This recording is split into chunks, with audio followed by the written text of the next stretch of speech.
inflation is going to wipe out the majority of people. For the average American, their standard of living is going to drop precipitously. Central bank digital currencies are not going to solve any problems. What they will do is make it easier for governments to control populations, to exercise more tyranny. You know, when you have unlawful, oppressive governments, it's good if the citizens can resist, but it's going to be a lot harder for them to resist if the government has complete control over their money. If Russia were to deploy any kind of nuclear weapon in the Ukraine, a lot of bad things, I'm sure, could be a consequence of that. I think the United States is benefiting from that war right now for many reasons. So I think the United States is in a unique position to want the war to continue. You know, the war is a lot more popular than it would be if people understood facts about how we're paying for it. People are going to be protesting in the streets and rioting in the streets when their money doesn't have any value. But I mean, all these bad things are going to happen. This is a house of cards, and it is in the process of collapsing right now.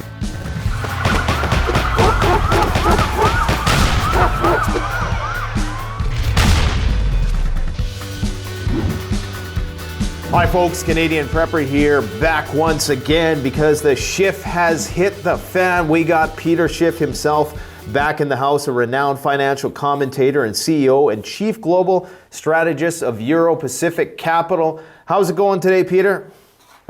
Oh, it's going okay. Enjoying the warm weather down here in the Caribbean. So jealous, man. We are on the ass end of the jet stream right now, and it is cold as all hell. I'm hoping we can get some of that nice tropical weather very soon because I want to get back out to the bush. But I wanted to have you here today to talk, obviously, about the current banking crisis. And if you could explain in, simple terms, what is the cause of this banking crisis right now?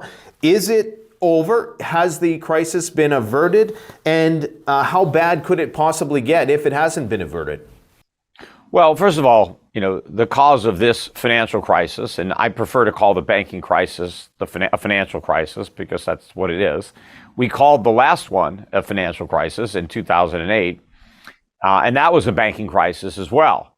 And so I think the only reason that we're not calling this financial crisis a financial crisis is because nobody wants to compare it to 2008. But the reality is it's the same thing. I mean, it's not identical, but it's pretty much the same. It's just bigger. It's worse this time. And the cause is the same. What caused the 2008 financial crisis and what has caused and is causing the 2023 financial crisis, it's the same. So what happened in both circumstances is you had a period of time where the Federal Reserve and other central banks, but let's just talk about the Fed held interest rates artificially low. They held rates at a level that the market would never set. And as a result, decisions were made, behavior was altered, and people and companies and banks took on a lot of debt that they shouldn't have taken on. When ultimately rates were allowed to normalize, in 2008, the Fed had, returned rates to about 5% after having held them at 1% for some time. In this instance, we had interest rates at zero for a much longer period of time, better than a decade, really. And now the Fed has finally managed to get rates back up to, 5%, which is about where they peaked out in 2008. But when the markets now had to adjust to a normal or, closer to normal level of interest rates, that exposed the mistakes that had been made during the time when interest rates were too low. So in the 2008 crisis, the big mistake was mortgage lending. A lot of people were able to borrow money with teaser rates and other kinds of gimmicks, which, thanks to the Fed, offered extremely low interest rates. And so banks loaned a lot of money to mortgage borrowers based on these artificial low rates without any regard to what would happen to the ability of the borrower to repay the loans in an environment where interest rates were higher. And they overlooked what would happen to real estate prices in that environment because those real estate prices were the collateral for all the mortgage loans. And so when rates went up, we had this crisis. which was a predictable result. That's why I warned about it for years before it happened, because I understood the mistakes that the Fed's artificially low interest rates were enabling and encouraging. And I also understood some of the other dynamics that were unique to housing, such as the moral hazards implicit in government guaranteed mortgages and things like that. But that's why we had that crisis. Well, what's happening now is the exact same thing, because while interest rates were held at zero, everybody, including banks, loaded up on debt. Everybody took on a lot of debt. That was the intended goal. The Fed was trying to encourage debt and borrowing, and they did that by holding interest rates artificially low. But all these banks that are now failing, the reason they're failing is because all the bonds that they bought when interest rates are low are now worth a lot less than they paid now that interest rates have moved up. And now that some of their depositors want their money back for all sorts of reasons, the banks don't have it because they've lost it on overpriced government bonds and mortgage-backed securities. And so these banks are predictably failing.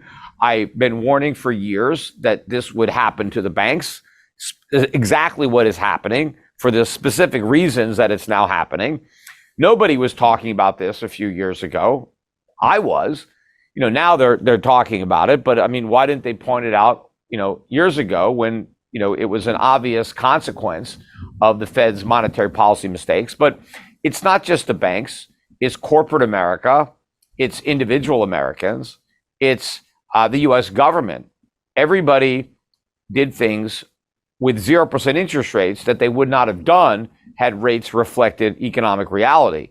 But now everybody has lots of debt and it's all going to blow up. I mean, the Fed lit this, ticking bomb, in 2009 when it first launched QE1 and went to zero. It just took a while for it to explode. But that's what's happening now. And you have the same problems all over the world, in Canada, in Europe, Japan, everywhere that central banks interfered and artificially suppressed interest rates, there is now a financial crisis brewing, because now the central banks are being forced by the inflation that they unleashed to raise rates and pull the rug out from under these phony economies that were erected, on the foundation of cheap money. Do you think that what the Fed has done with respect to backstopping the banking system is enough to quell and suppress this financial crisis, or do you think that it's going to get worse? No, it's going to get much worse. And in fact, what the U.S. government has already done as far as choosing to backstop these large banks that it deems systemically important, and to ensure 100% of the value of every bank account, even though the supposed limit of the FDIC is $250,000. Now, of course, the FDIC's existence is part of the problem. We shouldn't have any government-insured bank accounts, but we do. And now the government has said, if you put your money in one of these favored institutions, if you have $5 million, $10 million, and that bank fails, you can't lose. We're going to cover you. But if you have your money in a smaller bank that we don't deem is systemically important, if that bank fails, well, you've lost your money, right? So now they have basically created a run in the United States on smaller banks, even though those banks may be the ones that are the most sound financially. But from the perspective of the depositor, I don't want to take any chances on those little banks. So now everybody wants to pull their money out and send them to these larger banks, which are probably less fiscally sound than the small banks. So they've created the perverse incentive to put your money in the most over-leveraged, unsound institutions, because those are the ones where the government's got you covered. And so they've created this run, which is probably going to cause a lot of solvent banks to become insolvent, because with a fractional reserve banking system, you can't survive a run. If your customers want their money, well, you don't have it. You've loaned it out, right? Or you've used it to buy these securities that are, have depreciated because of the rise in rates. So I think they're going to be forced to insure all bank accounts, no matter the size, no matter where they are. And that's just going to add to the problem.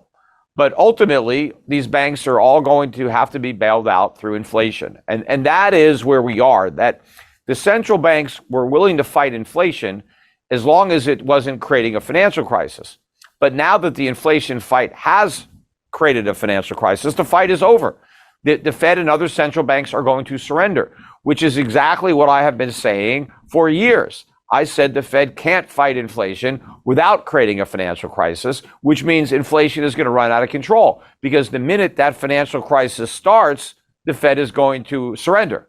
And that's what I think is happening. In fact, they've already gone back to quantitative easing. The Fed's balance sheet in the last 2 weeks has grown by $400 billion. They've eliminated, I think, 5 or 6 months of quantitative tightening in 2 weeks.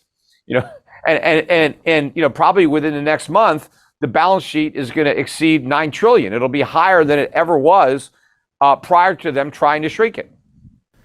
Yeah, do you believe the current inflation rate? I was looking on trueflation.com. I'm not sure how much stock I put in this website, but it's saying that the inflation rate, according to their metrics, is somewhere between 4 to 6%.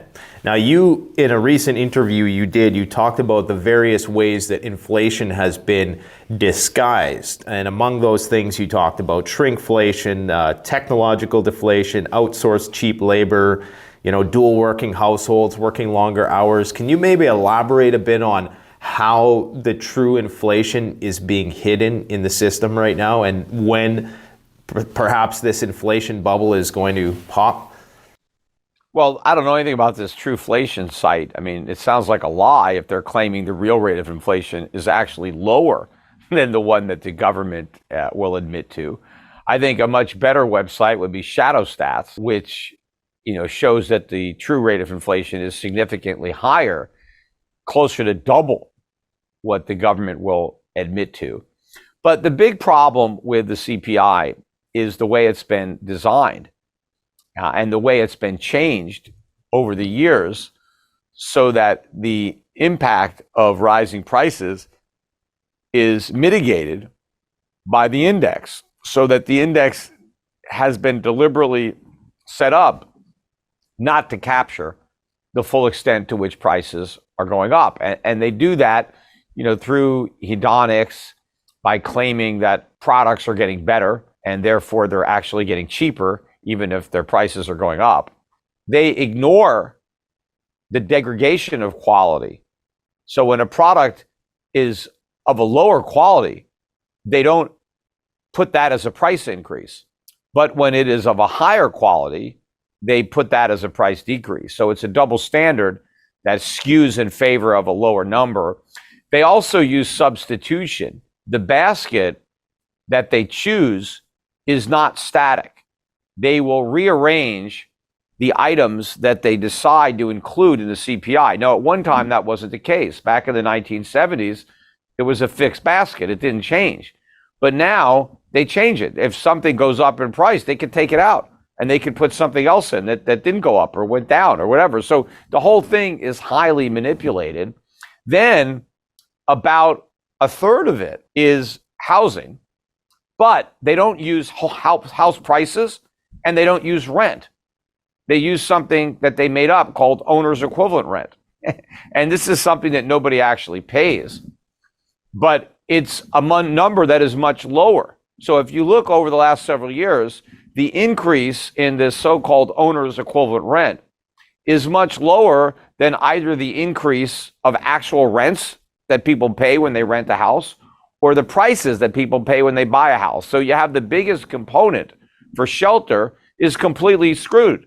And it underrepresents what Americans are actually paying for shelter, because it uses a number that no American actually pays. So it's kind of like a made up number. So I don't put much stock in the CPI, and especially when you realize that the CPI is created by the government. It's like a report card on the government. So if, your kids were responsible for grading their own report cards, and if they came home with straight A's, wouldn't you be a little suspect of the grading? Right? Exactly. I mean, I want the teacher, doing the grades, not the kids. And so, you really need an independent third party to assess what's happening with inflation. You can't trust the government because the government has a vested interest in the numbers being low.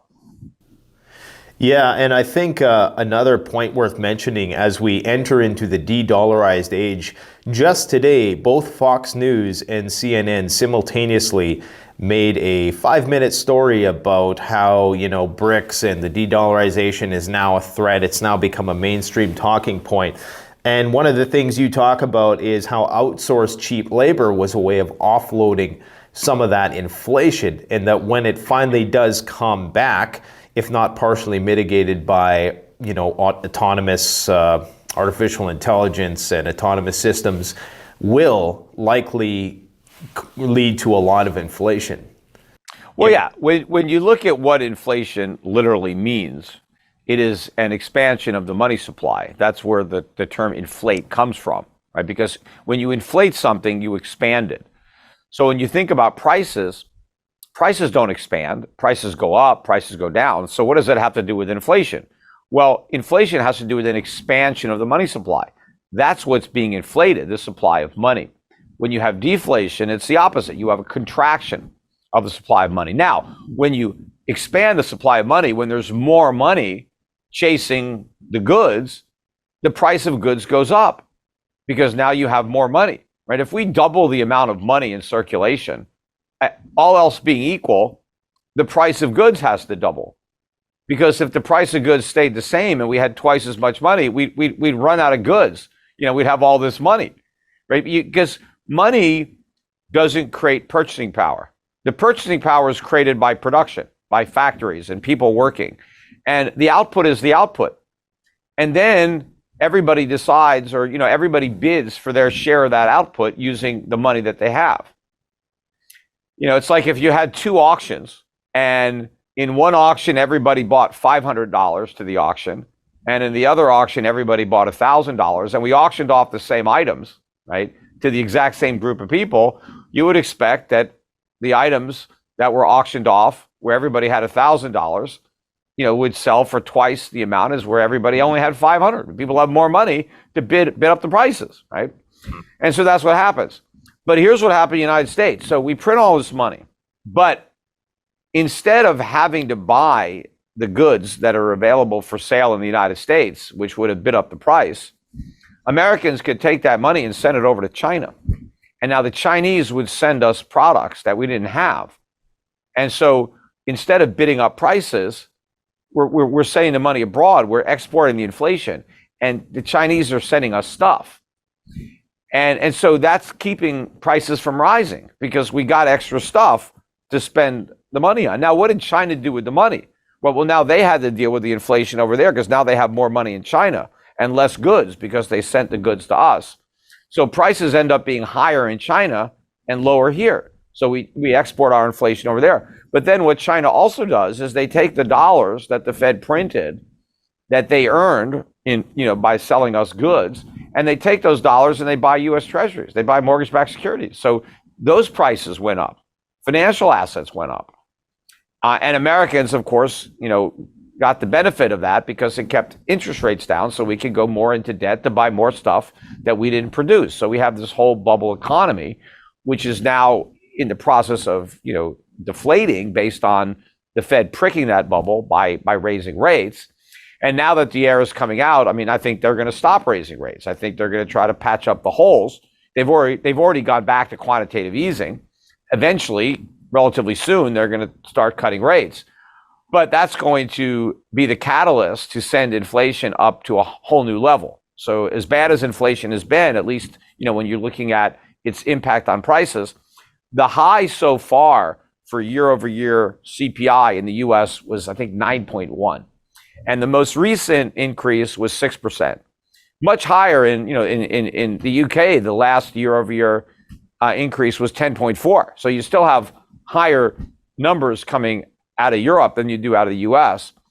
But I think that when the Fed has to back off on the rate hikes, and it's already gone back to QE, I think, soon we're going to have another spurt higher in prices. And I think we're going to get into the double digits on the official CPI.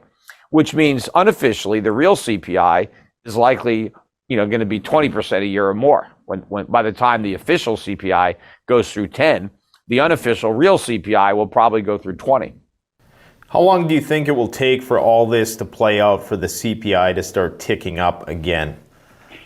Hard to say how many more months will be required before it really is reflected in the data.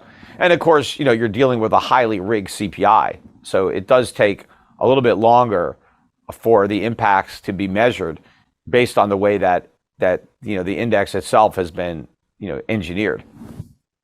So we know that the share of dollars in central bank reserves around the world is down from 70% a few years ago to 60% today, and China continues to de-dollarize. Obviously, they have to weigh that. That's a very delicate balance with getting rid of their dollars and not collapsing their own system. Is there a risk that the Chinese banking system could come under the same sort of pressure as the United States? And what does this coming conflict with China and the U.S., how is that going to play into the whole financial crisis? Well, I think it's clear that the Chinese are moving away from the dollar, even though they still remain our number one creditor. Technically, they say it's Japan now because Japan has more treasuries than China. But if you add to what China holds, what Hong Kong holds, which is basically part of China, then that eclipses what Japan holds. So, China is still really our biggest creditor. But, over the last several years, they have reduced their ownership by several hundred billion. And I believe that trend is going to continue. In fact, there was just news announced today of a new deal with Saudi Arabia to build this huge oil refinery in China. And they're going to be, exporting a significant amount of oil into China daily to access that facility.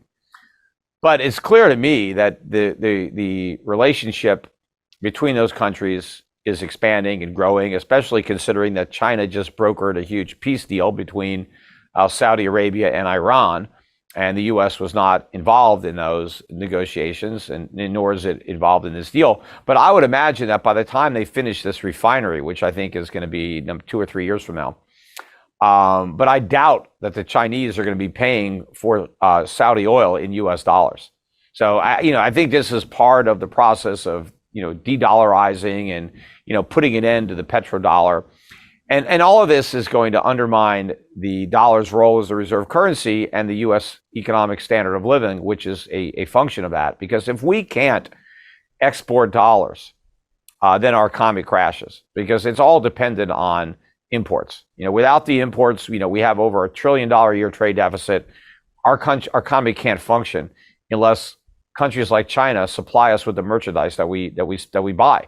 Because without the China, we can't make this stuff. I mean, we can't produce it at a price that anybody can afford to buy it. That's the problem. And of course, to produce it, it would still take years of capital investment and the development of supply chains and the training of the workforce.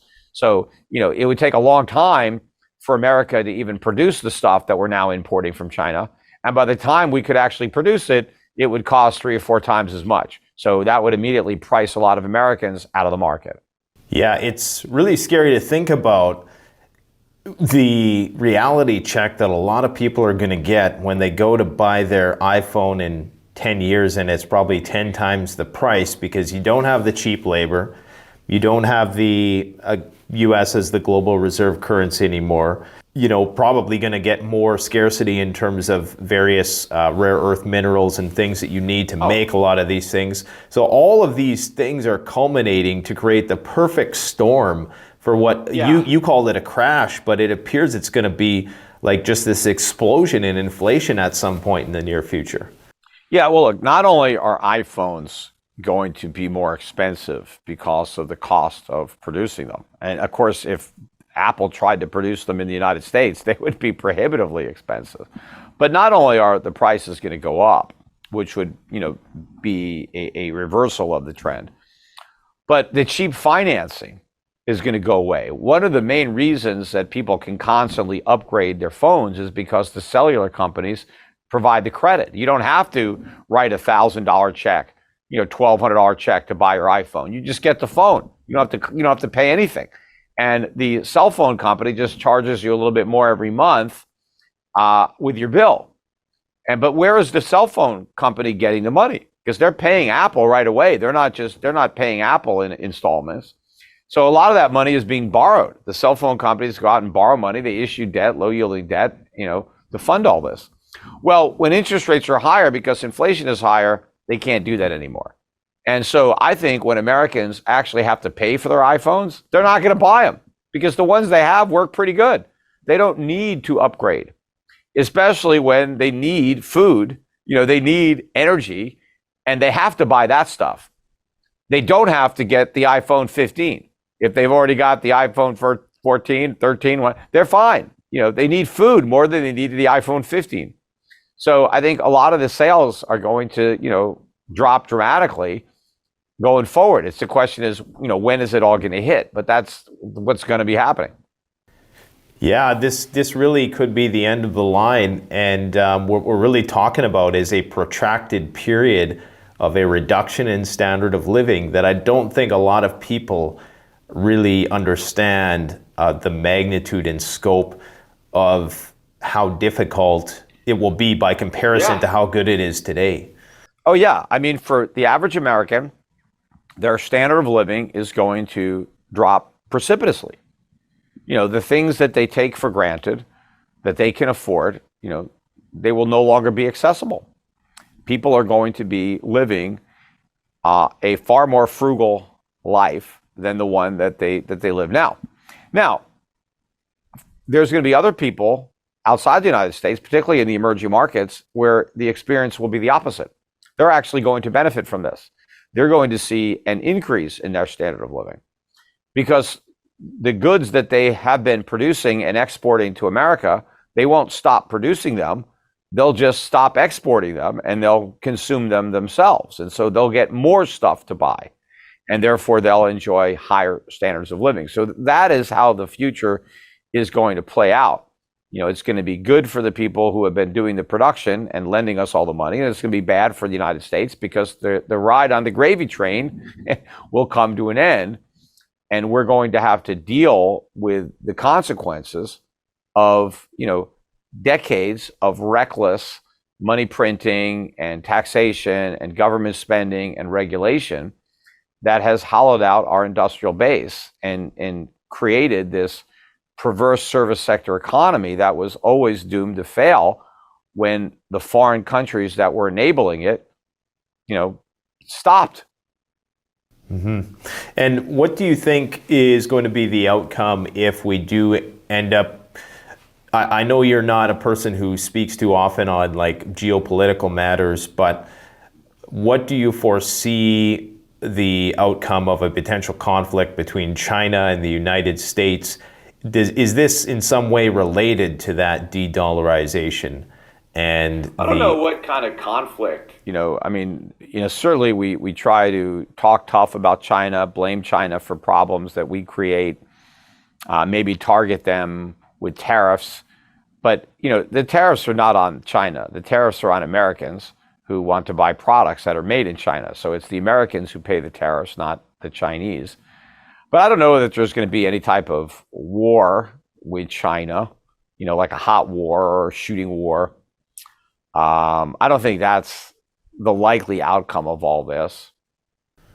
What do you think the containment of China, if you look at a map, you see all these U.S. military bases, and what is the interest in Taiwan with respect to the power struggle there? Well, we certainly don't want to see an actual invasion of Taiwan to force the Taiwanese to behave differently than they're currently behaving. China's official position is that Taiwan is still part of China. There's only one China, and that there is no Taiwan. It's just a province, right? That's the position.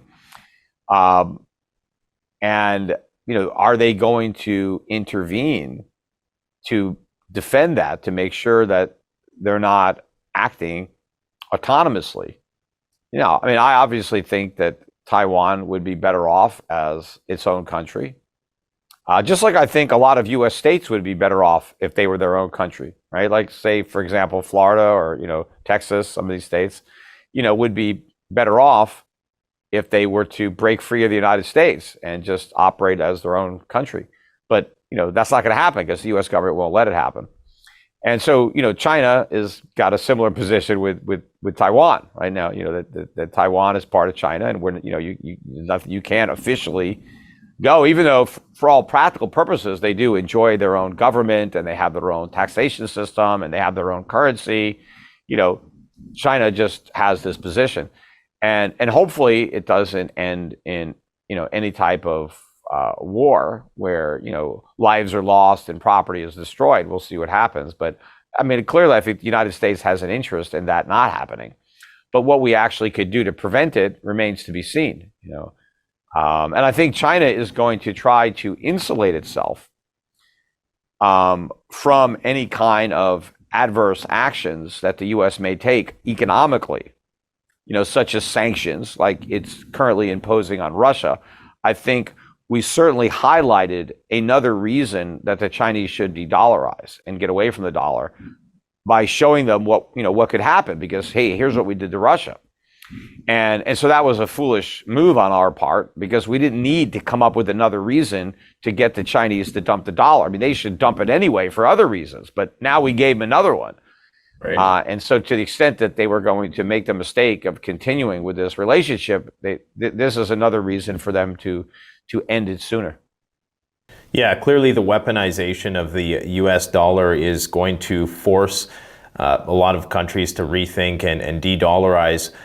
It's clear to me that there is there is a relationship between the US containing the rest of the world and remaining the dominant global reserve currency. It seems like whoever has the most guns also is the one who the rest of the world entrusts to have this luxury of printing money to be the reserve currency, because it's the one that everybody has confidence in. But as we become a multipolar world, then we're going to start to see that shift over to China, and naturally people are going to flow away from US dollars. And it seems like there's some people, be they within the deep state or military industrial complex, that are trying to kick that can down the road a bit by trying to contain China by keeping the pressure on Taiwan and Russia. Yeah. But, even though we have the most guns, and maybe we have more guns in China, I have a hard idea, actual guns, so we probably have more missiles, sure. But the question is, can we afford to use them? Can we afford to deploy the troops? Can we afford to supply them? That's the question. And if the dollar crashes, the answer is no. We don't. I mean, we don't have the ability to do that the U.S. dollar as a reserve currency. So if the dollar crashes, I don't think our military is of much use, because we can't pay the troops, we can't supply the troops, we can't feed the troops, we can't fuel the troops, we can't replace their parts that don't work. All this stuff is either imported, or the components are. We're almost out. I mean, maybe we have another year left before the strategic petroleum reserve is completely empty. So, once we have no more oil there, I mean, that makes us even more vulnerable when the dollar crashes and, oil becomes prohibitively expensive. So, I don't know that what we can do with a big weapon if we can't afford it. The Soviet Union had a huge arsenal when their empire crumbled, because they couldn't afford it anymore. They went broke. That was the problem, and their big military didn't stop that. Yeah, interesting. You mentioned the strategic oil reserve and how that's all going to play in this as well. We also have issues with respect to resource scarcity. Do you have any predictions for oil, like in terms of price? I know you make a lot of predictions for gold, and I hope to get your thoughts on that today too. But do you have any prognostication on the price of crude? Yeah, well, I think the price of oil is going a lot higher, especially once the dollar really starts to fall, because oil is still priced in dollars for now. And as the dollar loses value against other currencies, then people who have those currencies can pay higher prices for their oil. And so a weak dollar is going to mean strong oil. And that's going to complicate the inflation problem in the United States. And what about the price of precious metals? We've definitely seen an upward trend in gold, but not as much as I think a lot of people. And we're getting these pullbacks like today. It seems to not want to break that 2,000 threshold or stay there for long. Why do you think that is the case, and how high do you foresee it going? I guess, like, what is your price prediction for 2023? Yeah, it's still having some problems. 2000, it's peaked its head above that level slightly a couple of times, and then the market's kind of chopped the head off, and it sells back off. I think now we're, back down around 1950 or so for gold as we're talking here. But look, I think people still don't get the reality of the situation, that inflation is never going back down to 2%. Now, never, obviously, it could get back down there at some point in the future, but it's not going to do it in the foreseeable future. It may not do it in my lifetime. I'm 60 years old now, so we'll see. Yeah, I mean, high inflation is here to stay. I just don't see the political will to do anything about it. I mean, there's the will to talk about it, but not to do anything about it, because you can't bring inflation back down to 2% without substantial cuts to government spending. And the governments won't even consider that. In fact, they're continuing to increase spending. And also, you have to have much higher interest rates than we have now. And everything is collapsing at 5%. So how are we going to have 8% or 10% if that's what's necessary? If the wheels are coming off the bus at 5. And the longer rates stay at 5, the more wheels the bus is going to lose, right? I don't know how many it has. But as loans mature and have to be rolled over, these problems are going to spread throughout the entire economy based on the degree to which everybody is all levered up. Yeah, it appears as though we either are going to see a very long-winded depressionary cycle, or like you said, hyperinflation or something like that. So, that doesn't seem like there's many ways out of this predicament then. Hey? No, there's nothing, I mean, at least you're talking about being prepared, and individually, what would that preparation look like? Well, one of the things you could do is stock up on stuff that not only may the prices be very high in the future, but the supply may not be there. I mean, and not just because it's not being produced, but because the governments, in order to limit the degree that prices are rising, impose price controls officially on key goods, which will mean those goods will be scarce and they'll be rationed. You may have to wait on a long line to buy something, and the quantity will be limited. So it's better to buy those things now. If they're not going to go bad, if they have a long shelf life, while they're available, before the price goes up, right? Just buy them, right? Have them at home, so you don't need to go to the store every time you need something. You just go to your closet. Yeah, so one way to defeat inflation is just to kind of load up on stuff now, and hopefully you're capturing at least some of the value of what's left in the dollar. As more and more people recognize that, right, that picks up the velocity of money. So that also accelerates this process, because when you go to the store, you don't just buy one, you buy dozens, right? You don't buy what you need that week. You buy whatever you think you're going to need for the next several years, because you don't have confidence in the purchasing power of the money. So if I think, something, let's say I buy some razor blades and they cost $5 to buy them now, but if I think next year they're going to cost $10, why would I just buy what I need now and then wait next year and pay double? If I have the money, I would just buy the extra razor blades right now. Just put them in a drawer in my bathroom. So when I need them next year, I got them. I don't have to go buy them, because you basically doubled your money. If I think the price of something is going to double, well, it's 100% return on my investment. I'm investing in the razor blades, right? Because I know I'm going to need them, but why wait to buy them when it's going to be so much more expensive? I'll just buy them right now, right? And because I can save all the money. But as people start to do that, then you go to the store and they run out of razor blades, because people aren't buying just one pack. They're buying a dozen or 20 or whatever. They're buying whatever they can afford. And so as soon as they're there, the shelves are empty, which means you got to get to the store early, or of course, by the time you get there, they run out. Now, what might happen in that environment is the government will say, okay, we're going to limit. You can't raise the price of razor blades, or people can only buy one pack at a time. You can't buy, and they can do that with everything. They can do that with toothpaste. They can do it with deodorant. They can start doing it with, food items, toilet paper. There was a bit of a toilet paper shortage during COVID. Rationing, yeah. I mean, toilet paper is kind of bulky. So for the money, I mean, it's if you're going to stock up on a couple of years worth of toilet paper, it takes a lot of room, right? You can put a couple of years of razor blades in a shoebox, but toilet paper, you really need some space there. But I mean, people can do it, because it's better than running out of, having toilet paper or having to just make do with a square at a time, and you're folding the paper up with little pieces and try to make it last, We might see that. Well, we've seen a glimpse. Well, you got women. I don't know, women. The women go through this stuff like crazy. So they gotta. They take a roll. They go like this, and they use so much of it at a time. So they can cut back. The bidet is definitely going to get a return. We've seen a glimpse of the panic, because I was talking to a gold broker a couple weeks ago, and he said that their phone was ringing off the hook. Like, people were scared.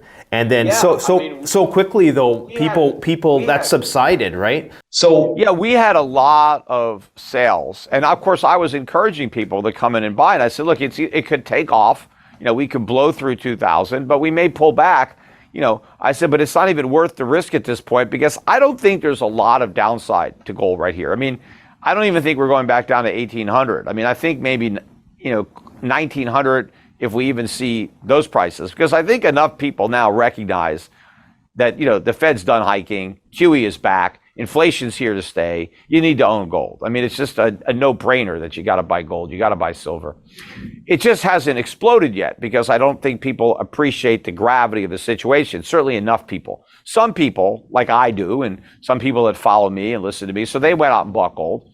But we're a small minority of investors, right? Everybody that follows me, right? We're tiny compared to the big institutions around the world that are moving the real money.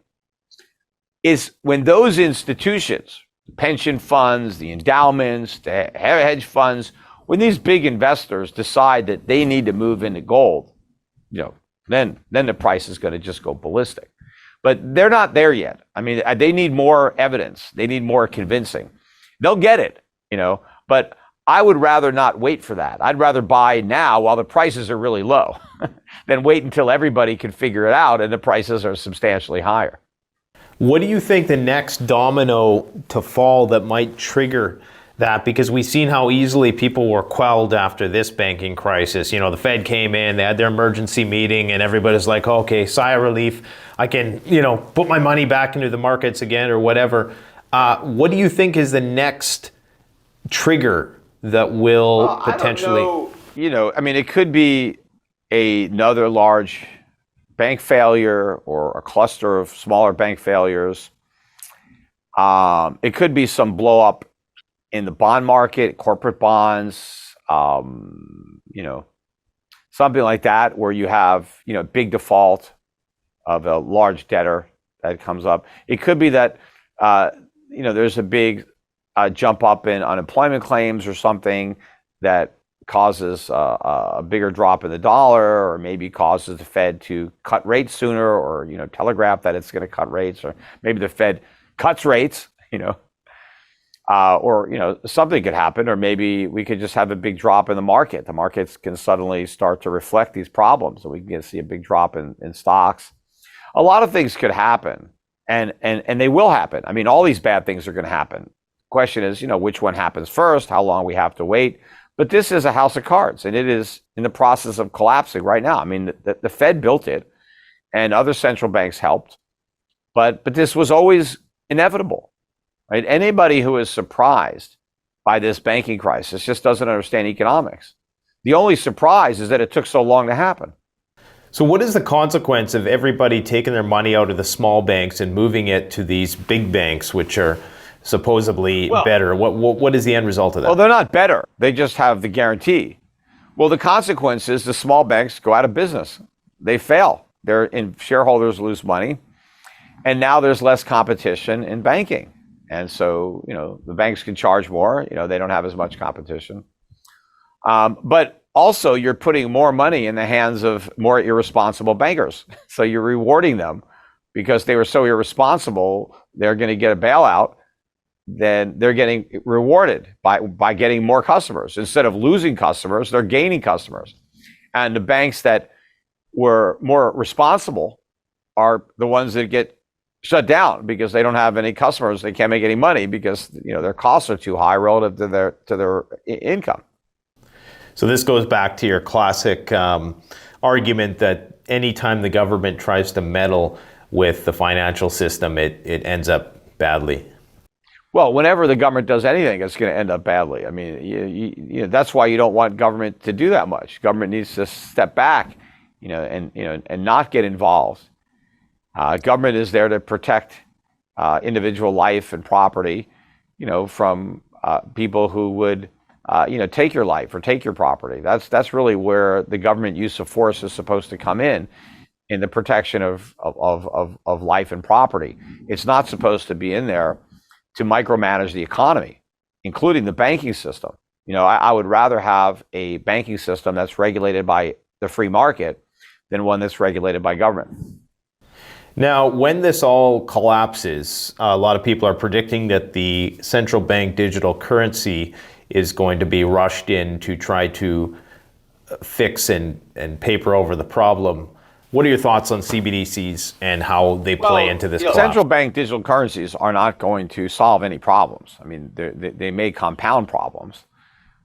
What they will do is make it easier for governments to control populations, to exercise, more tyranny, to limit individual liberty and freedom more easily, to create inflation more easily. So I don't think anybody should be looking forward to central bank digital currencies. I think they will be an instrument of oppression and inflation. I don't think they will be beneficial. I mean, they could be beneficial in theory to the extent that they would be able to facilitate a more efficient monetary system with a medium of exchange and unit of account and having some savings from those efficiencies. But I think they'll be more than offset by the dangers of a larger government, a more coercive, oppressive government, and a government that has greater control over its citizens and greater ability to control what they do and punish them if they do things that they don't approve of.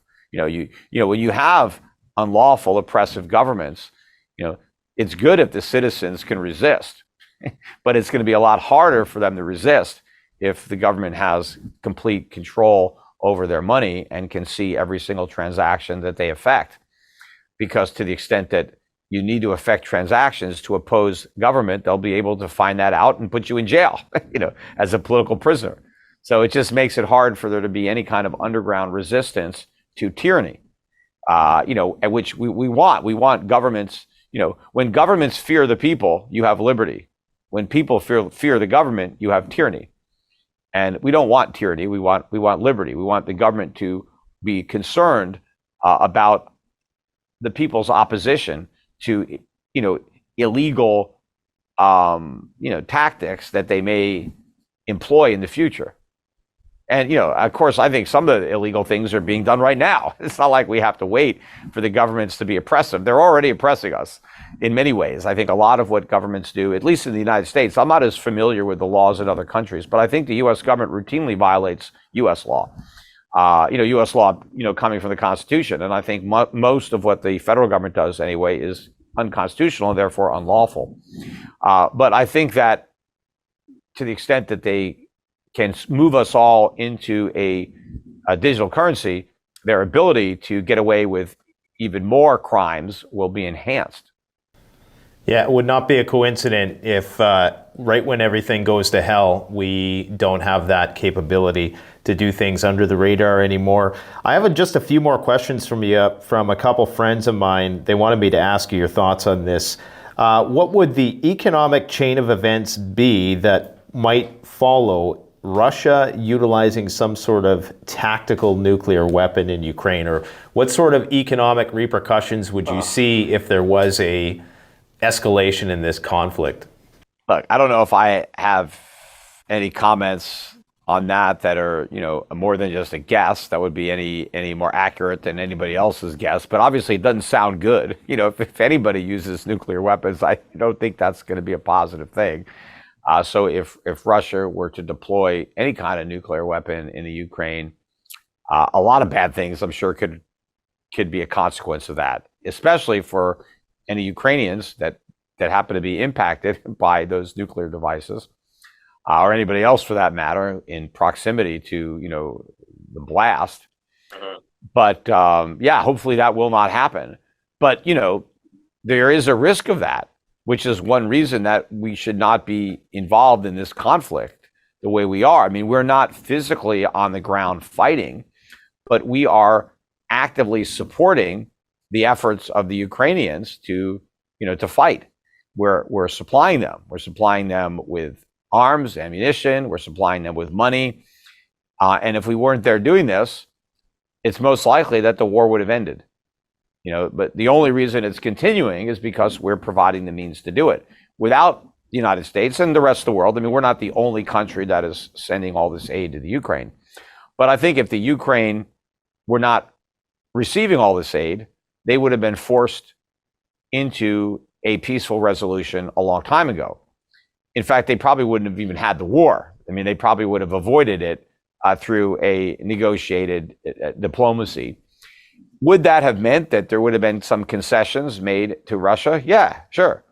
But would those concessions have been a huge problem for the rest of the world? I don't think they would have been a problem at all for the rest of the world. Yes, I mean, the Ukraine would have given up some sovereignty with some territories, but overall, I don't think it would have been a disaster for the Ukrainian people. I think the war is a bigger disaster. I think that, had they made some concessions early on, I think that Ukraine would be better off. And I think there'd be more freedom in the Ukraine. I mean, not that the Ukraine was a very free place. If you look at the rankings, the Heritage Economic Freedom Index, Ukraine was really low on that index. I mean, it wasn't quite in the oppressive area, but it was very low on the scale. It was several notches below Russia. So the Russians had more freedom than the Ukrainians. So to the extent that some Ukrainians became part of Russia, they may have been more free than when they were living in the Ukraine. But if you look at what's happened to freedom in the Ukraine since the war started, it's collapsed. I mean, I don't know if they've done a new ranking, but it would probably now fall into that very oppressive zone based on these wartime freedoms that have been lost, right, to pursue the war. So I think certainly life in the Ukraine and for the typical Ukrainian would be much better off had there been a peaceful resolution earlier, had the entire conflict been avoided with a diplomatic solution. And the United States didn't even try to broker that. Maybe China will, I don't know, but the United States seems to have no interest. They want just complete victory for the Ukrainians, and they're willing to spill as much Ukrainian blood as necessary. I mean, America is willing to fight till the last Ukrainian, right? I mean, what do we care? And there's certainly a lot of people making money off this war because all these all the weapons aren't free. People are making a lot of money off the war, so there's a vested interest in the war continuing. But I don't have a vested interest in that. I think it's horrible. Yeah, I think the question is oftentimes financial analysts tend to not really ignore, but perhaps minimize the potential geopolitical effects of a conflict on the economy. And I'm in total agreement with you, which is why we're probably both on the list on pretty much everything you just said. But I guess the concern is, as you said, NATO is showing no signs of relenting on this issue.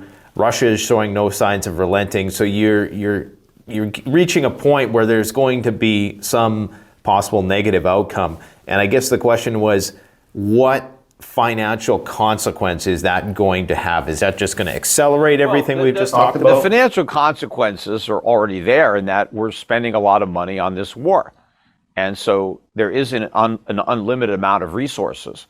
So the extent to which resources are being utilized to pursue this war, then those resources are not available for peacetime use. And so, we're poorer because a war is being fought. Also, specifically in the Ukraine, property is being destroyed. That's a loss. I'm not sure how much property is being destroyed in Russia, but property is being destroyed on a large scale right in the Ukraine. And all that's going to have to be rebuilt. What's that going to cost? Right? It's not like the costs are over when the war is over. In many cases, the costs accelerate when the war is over because then you have to rebuild. Right? It's a lot easier to destroy a building with a bomb than rebuild a building, amid the rubble. So this is going to be very expensive. And so we're going to pay. The world is going to pay. I mean, the cost will be disproportionately borne by various individuals. It's not like everybody is going to suffer equally, but collectively, the world is going to be worse off. And obviously, there's a loss of life, which is a tremendous loss when people lose, a child or a parent, or a brother or sister or whatever. There's a huge loss there that it's even hard to quantify it with a dollar amount. I mean, certainly when people are dead, they can't work. So you lose the economic value of their labor. But there's, obviously a figure that you can't put a price on when it comes to the loss of a human life and how that impacts, their family and, obviously how it impacted themselves. So, this is a terrible tragedy that should have been avoided. And unfortunately, it wasn't. And we're just bragging about the fact that the war keeps going on, and anybody that's opposed to the war is like, oh, you're a bad person. Because supposedly Putin is Adolf Hitler. And, look, Putin is no George Washington, but he's also no Adolf Hitler. He's somewhere in between, right? But I don't see a threat that, he's going to try to take over all of Europe if we just let him have some of the Ukraine, that we're just appeasing him like they appeased Hitler. And he's going to, and we're going to end up being in a world war because we allowed, this to go on. I just think this is all being blown out of proportion. Just and we had the Iraq war because they told us, well, he's got weapons of mass destruction. We got to go in there. He's going to deploy these weapons of mass destruction. And it turned out he didn't have any weapons of mass destruction. That was all a lie, but it was an excuse so we could have the war. So it would seem to me like if they wanted to trigger the next bull market to the moon, that they would come out tomorrow and say, okay, we're going to do a peace deal. And, that would be a way out for them. But the fact that they're not doing that is what concerns me. That would seem to be an easy out for the financial crisis, would just be to stop the war. But that they're not doing that must means they know something that we don't. Well, I don't think it would stop the crisis. I mean, I think if the war were to end, let's say they were to come out tomorrow and, okay, we've got an agreement, everyone's behind it, the markets would rally. But I think the dollar would tank in that environment. And I think that would also set off a big rally in commodities. And, I think that ultimately it could actually be a catalyst for a spike up in inflation based on a weakening of the US dollar.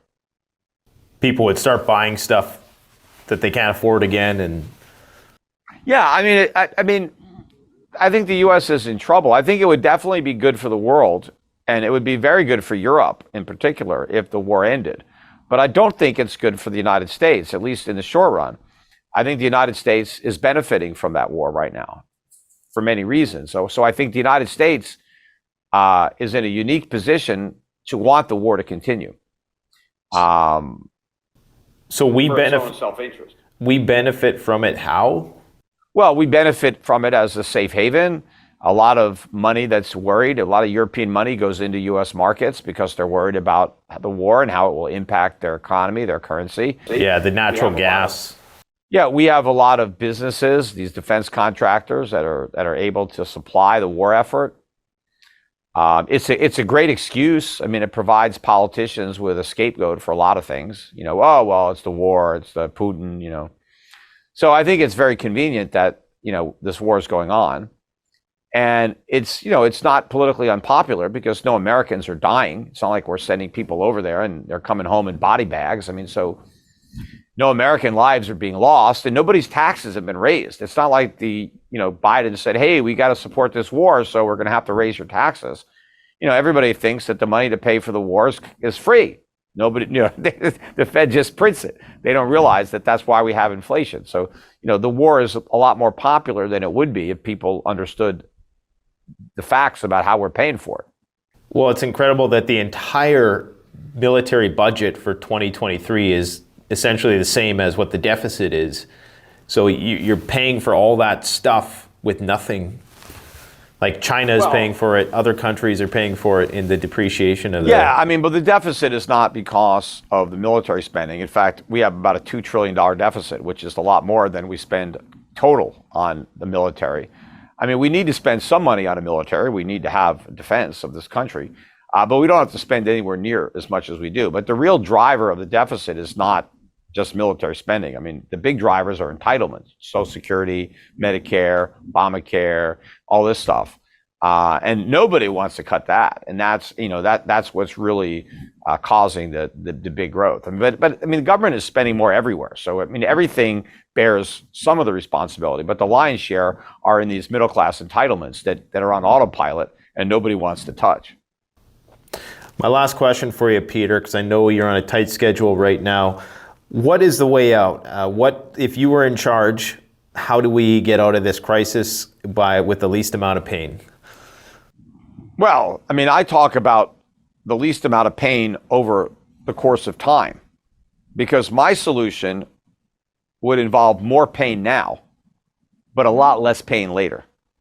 The government's so-called solutions mean less pain now, but a whole lot more pain later. That's the problem. And the problem is they've done that for so long that we've arrived at the later, right? This is all the pain that we should have felt, 20 years ago. But now we're going to feel it even worse because we didn't do the right thing back then, right? Every time the government has the opportunity of doing the right thing, it does the wrong thing. Because every time they have that choice, it's harder to do the right thing because it's that much more painful because they already did the wrong thing for so long. But I believe that, when you're in a hole, right, you stop digging. That's just the first rule of holes. And, I don't care how many mistakes we made in the past. The sooner you acknowledge those mistakes and stop making them, the better.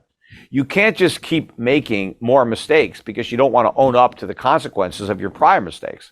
And until there's some kind of massive crisis, and then, it's too late. And we may already be beyond the point where it's too late. If we do the right thing now, it's going to be really bad. But that doesn't mean that we keep doing the wrong thing and make it even worse, right? But I'm not a politician. I'm not trying to get reelected. I'm just trying to do what's right. But what's right would be to, just allow interest rates to rise however high they have to be. The central bank should say, look, we're not buying bonds anymore. In fact, we're going to continue to sell. We're going to increase the pace of our quantitative tightening. We're going to completely withdraw all this liquidity that we never should have put into the market. And interest rates are going to go where they go. And we're not going to monetize any government debt. If I was the Fed. So you guys got a $2 trillion deficit. Good luck financing it. We ain't buying any of those bonds. We're selling bonds and rates are going up.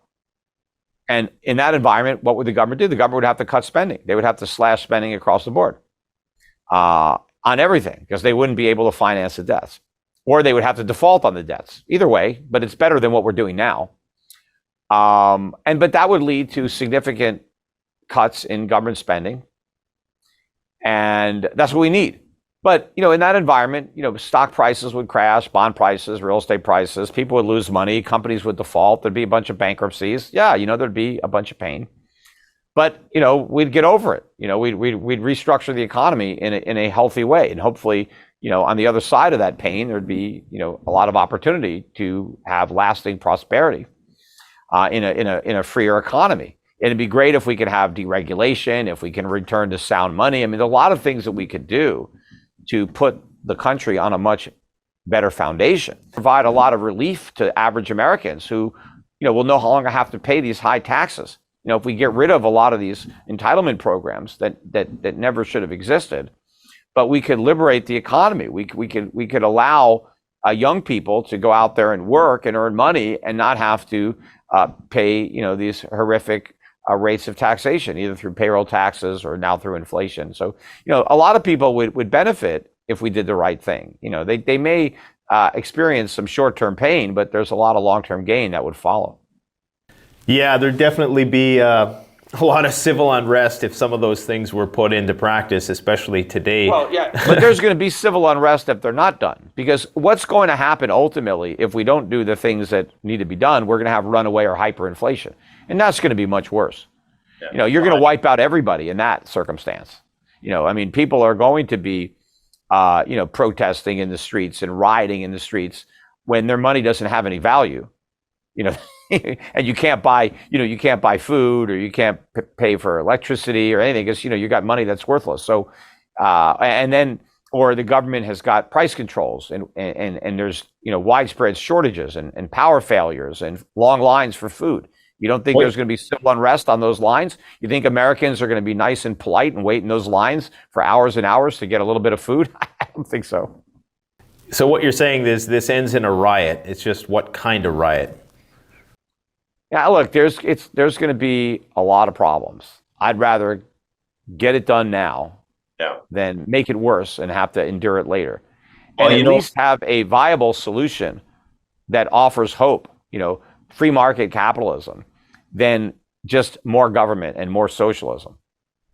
I agree with you, because I used to be an addictions counselor, and one of the things that they tried to do, one of the government interventions, is instead of just getting people off the drug right away, get them to go through the pain in the first few days, they give them these medications to prolong it, in some cases 2, 3, 4 years, where people are hooked on these supplemental drugs, which are supposed to wean them off, but they never quite get weaned off, and then they relapse. So it's very similar analogy to the economy, in that instead of just kicking the drug altogether, getting off the cheap, money, we want to draw it out. And so it's the same style of intervention. It very much is like an addiction. It's a monetary addiction. That's why I've called it monetary heroin.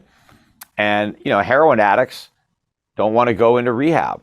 It's not pleasant. They'd rather, get high because it feels better. Well, there's actually a drug called methadone that they get people as a replacement for heroin, and they end up staying on that in some cases for years, because they just don't want to go through that 2 or 3 days of pain getting it out of your system. Yeah,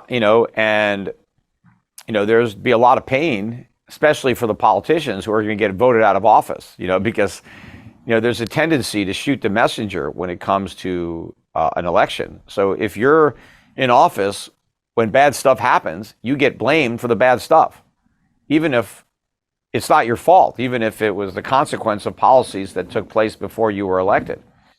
If you're in office and everything crashes, you're going to get kicked out.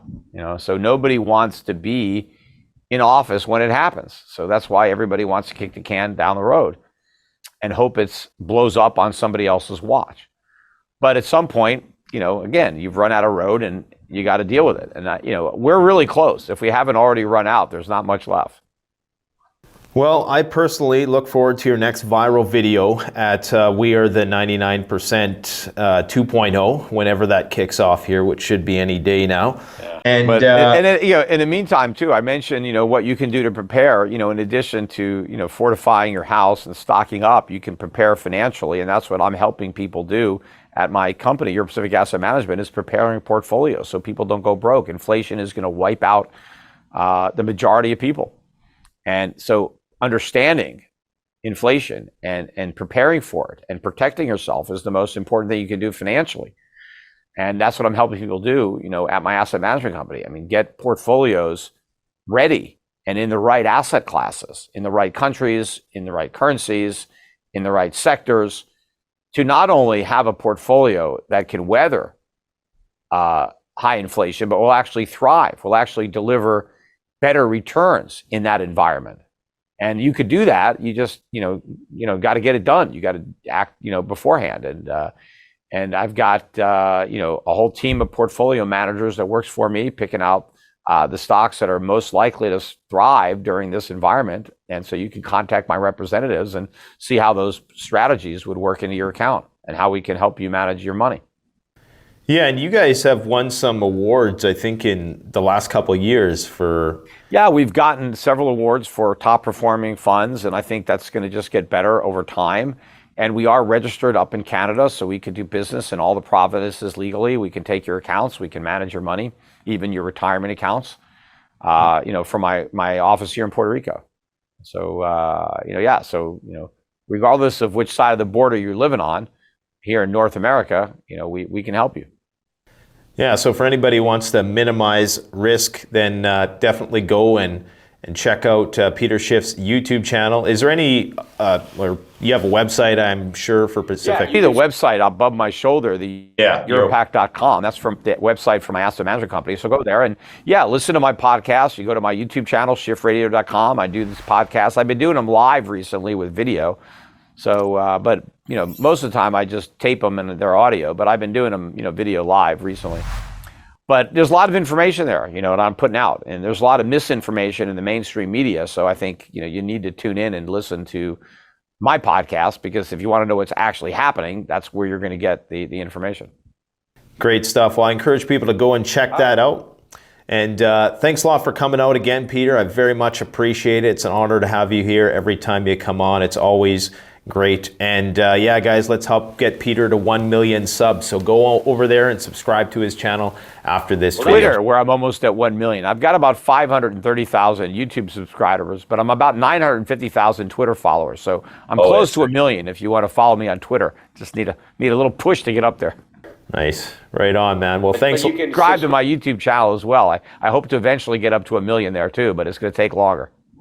I don't think it's going to take too long, especially now that the mainstream media is talking about de-dollarization. I have a feeling that that's going to be the next big news story. So thanks for coming out. Take care. Bye-bye. Take care. The best way to support this channel is to support yourself by gearing up at CanadianPreparedness.com, where you'll find high-quality survival gear at the best prices, no junk, and no gimmicks. Use discount code PREPPINGGEAR for 10% off. Don't forget, the strong survive, but the prepared thrive. Stay safe.